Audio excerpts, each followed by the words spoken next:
É convidado deste jornal à hora de almoço, o João Massano, o advogado. Doutor, muito boa tarde, obrigada pela presença. Estamos aqui perante ofensas à integridade física de agentes da autoridade. É este Pelo e menos. desordem de ordem. Enfim, estava a falar, Perturbação da ordem perturbação da pública. ordem pública, exatamente, estava a faltar-me essa expressão.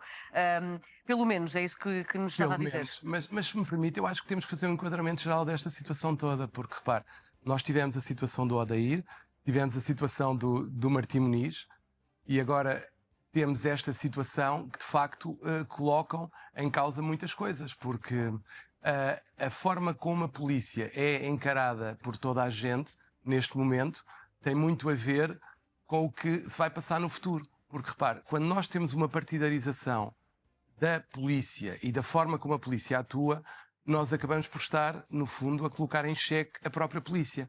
Que eu ontem, até em conversas com algumas pessoas, o que me diziam era: se a polícia não nos proteger, quem é que nos protege?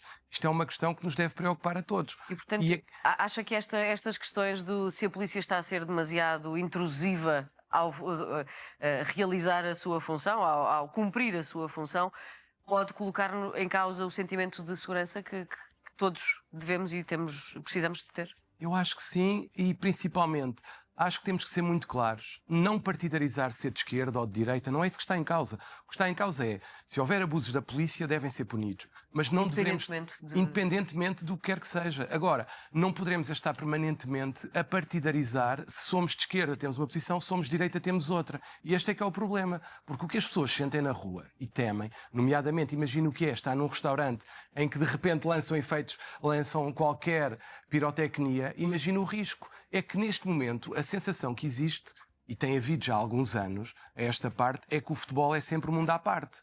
E que as claques, como todos sabemos e estamos cansados de saber, quando se dirigem para jogos fora de casa, o rasto de terror que deixam nas estações de serviço é enorme. Como é que é possível, num Estado de direito como o nosso, haver claques que... Imagina, eu sou do Sporting e não faço segredo disso. Imagina, a claque do Sporting que vai, por exemplo, jogar hoje a Barcelos, que se no caminho encontrar estações de serviço e entender causar desacatos, o que é que acontece às pessoas que lá estão nessas estações de serviço? É que isto é que nos deve preocupar, porque há situações em que todos nós sabemos que vai acontecer alguma coisa e parece que nada se passa a seguir. Neste caso, a polícia foi intervir num restaurante onde estavam juntas 500 pessoas de uma alegada claque que nem sequer é reconhecida, do Benfica. E que provocaram todos estes desacatos. A questão que eu coloco é, primeiro, como é que é possível estar no espaço público tanta gente de uma claque? Não sabemos a lotação do restaurante, também não sabemos... Mas a questão não é tanto a lotação. O que eu pergunto é, juntar 500 pessoas de uma claque em si já não é uma situação complicada? Mas aqui a questão é juntar 500 pessoas de uma claque ou juntar 500 pessoas? Exato.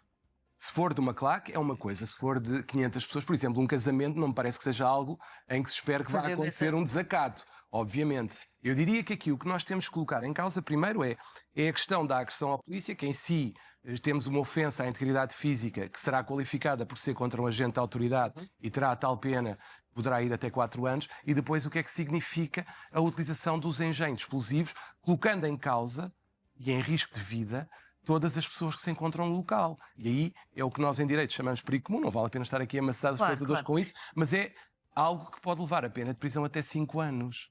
A questão é, ontem o proprietário deste restaurante agiu de forma correta quando percebeu que estas pessoas estavam a interferir no bem-estar de todas as outras que estavam no restaurante. Claro que sim.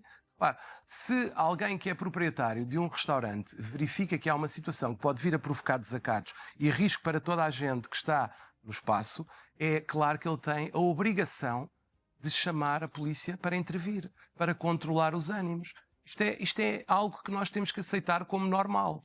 O que não é normal é alguém poder achar que pode, dentro de um restaurante com outras pessoas, independentemente do que vai acontecer a essas outras pessoas, lançar um engenho pirotécnico. E, aliás, nós tivemos algumas situações em que até correu bastante mal e vocês até noticiaram, provocaram incêndios e tudo mais. Ora, não estamos a falar de algo que não provoca danos. É algo que já se provou que provoca. Portanto, aqui é preciso perceber se de facto, e à partida haverá muitas testemunhas, que de facto esta situação aconteceu E parece-lhe que é preciso agir concretamente aqui em relação a toda a impunidade ou o sentimento de impunidade que existe em relação às claques?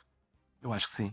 Sinceramente, acho que sim. Acho que uma das coisas que primeiro tem que se fazer hoje em dia é não tomar uma partidarização, não tomar partidos sem saber o que realmente aconteceu. Essa é a primeira situação que tem que acontecer neste caso, que é apurar o que é que aconteceu nesta situação que levou a este desfecho e a este resultado. Depois, naturalmente, independentemente de ser do futebol, acho que há que combater uma certa impunidade que ainda se sente relativamente às claques. Não é possível que claques atirem engenhos pirotécnicos para jogadores de futebol. Não é possível. Como vimos já nos há pouco últimos tempo. jogos. Não é admissível que, ainda que sejam claques do próprio clube, porque estão desagradadas com o resultado, se sintam legitimadas para atirar contra jogadores esses efeitos, esses engenhos. Isso é um problema e isso não pode ser aceito. Dr. João Massano, muito obrigada pelas suas explicações. Boa tarde, bom fim de semana.